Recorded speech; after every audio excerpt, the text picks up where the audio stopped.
dalam banyak ayat di kitab suci Perjanjian Lama secara eksplisit mengatakan Yesus adalah Allah atau Elohim dan memerintahkan penyembahan kepada Yesus. Ini tertulis di dalam Mazmur 45 ayat 7 sampai 12, teman-teman. Ya, dikatakan tahtamu kepunyaan Allah, tetap untuk seterusnya dan selamanya, dan tongkat kerajaanmu adalah tongkat kebenaran. Engkau mencintai keadilan dan membenci kefasikan. Sebab itu Allahmu telah mengurapi engkau dengan minyak, sebagai tanda kesukaan melebihi teman-teman sekutumu. Segala pakaianmu berbau murga, haru, dan cendana. Dari istana gading, permainan kecapi menyukakan engkau. Di antara mereka yang disayangi terdapat putri-putri raja. Di sebelah kananmu berdiri permaisuri berpakaian emas dari Ofir. Dengarlah, hai putri, lihatlah, dan sendengkanlah telingamu. Lupakanlah bangsamu dan seisi rumah ayahmu. Biarlah raja menjadi gairah karena keelokanmu, sebab dialah Tuanmu, sujudlah kepadanya. Mazmur 45 itu berbicara tentang Yesus. Perhatikan Mazmur 45 ayat 12 ya. Khususnya bagian kalimat yang menyatakan dialah Tuanmu, sujudlah kepadanya. Di King James Version itu dikatakan karena Ia adalah Tuhanmu dan sembahlah Dia. Jadi jelas bahwa Mazmur 45 ayat 12 ini memerintahkan penyembahan bukan sekedar penghormatan terhadap Yesus, tetapi kepada siapa perintah itu, perintah untuk sujud dalam Mazmur 45 ayat 12 itu diberikan kepada permaisuri, ya, ada di Mazmur 45 ayat 10 atau putri, Mazmur 45 ayat 11 yang menunjuk kepada gereja atau orang percaya. Karena orang percaya yang memang adalah pengantin wanita dari Kristus. Mengenai pembahasan ini, kita bisa membacanya lebih lanjut di dalam Perjanjian Baru ya. Teman-teman bisa bandingkan dengan Efesus 5 ayat 23 sampai dengan 32, 2 Korintus 11 ayat 2, Wahyu 21 ayat 2 sampai ayat 2 dan 9, Wahyu 22 ayat 17. Jadi Mazmur 45 ayat 12 ini merupakan perintah yang ditujukan kepada orang percaya untuk menyembah atau sujud kepada Kristus. Selanjutnya firman Tuhan yang memerintahkan penyembahan kepada Kristus yang ada di Perjanjian Lama itu tertulis dalam kitab Daniel 7 ayat 13 sampai 14. Aku terus melihat dalam penglihatan malam itu, tampak datang dengan awan-awan dari langit seorang seperti anak manusia. Datanglah ia kepada yang lanjut usianya itu, dan ia dibawa ke hadapannya. Lalu diberikan kepadanya kekuasaan dan kemuliaan, dan kekuasaan sebagai raja. Maka orang-orang dari segala bangsa, suku, bangsa, dan bahasa mengabdi kepadanya.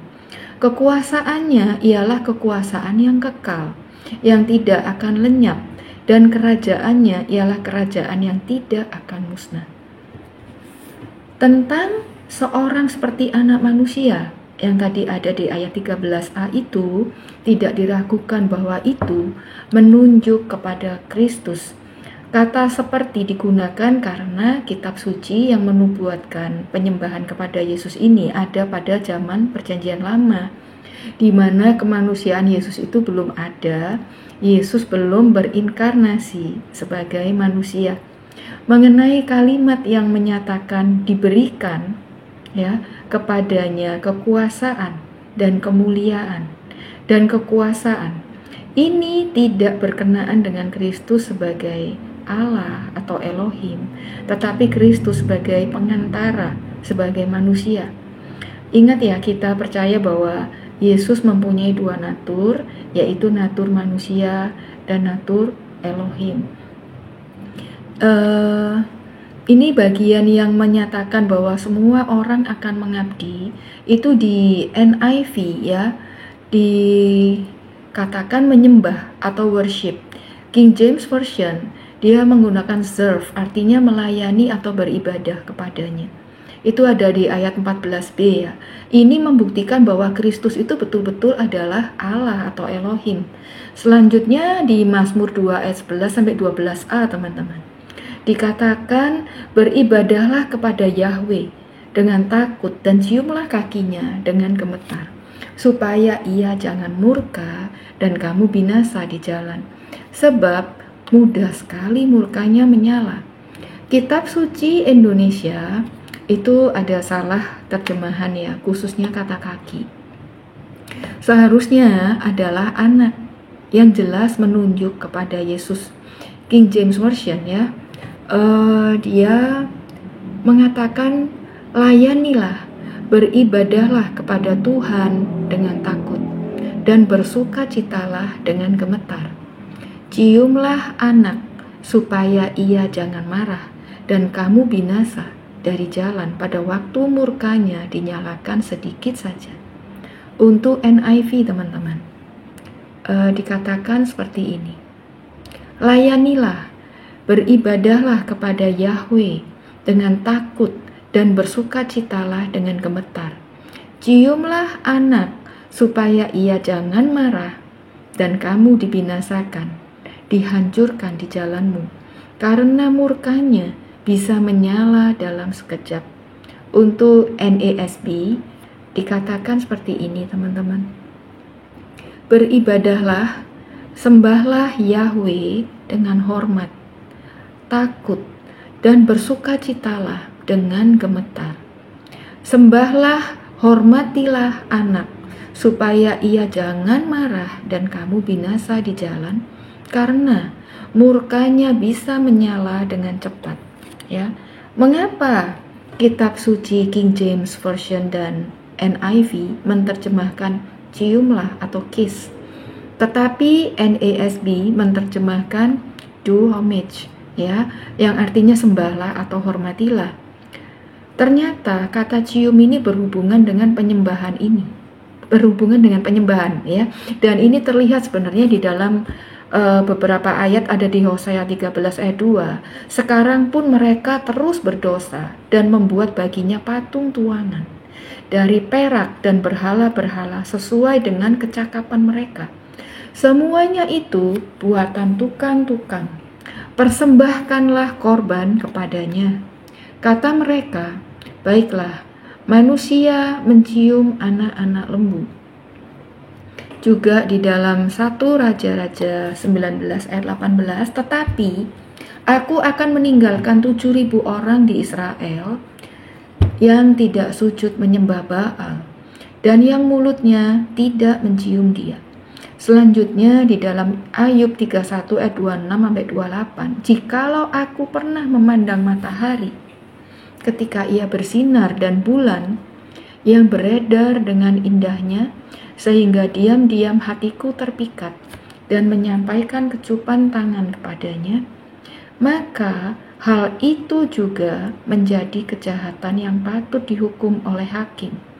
Karena Elohim yang di atas telah kuingkari.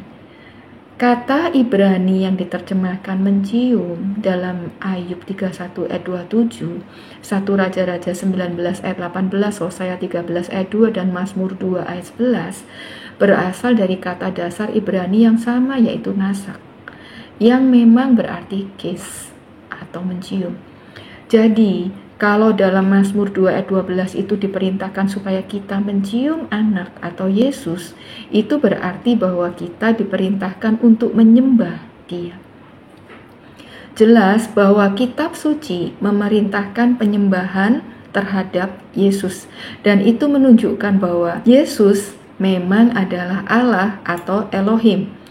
Jadi jika teman-teman kita Muslim mengatakan tidak ada satupun nubuatan mengenai kematian, kebangkitan, kita tahu nubuatan mengenai kelahiran, kematian, kebangkitannya ada lebih dari 350 nubuatan di Perjanjian Lama yang dinubuatkan secara lengkap dan detailnya digenapi oleh Tuhan Yesus seluruhnya. Bahkan bukan hanya itu, perintah untuk melakukan penyembahan kepada Yesus yang ditulis oleh Raja Daud dalam kitab Mazmur, dan Daniel juga menulis kitab tentang ini semuanya, teman-teman. Ini jelas menunjukkan bahwa Yesus adalah Allah atau Elohim. Ya, sekian dulu teman-teman. Jesus bless you all.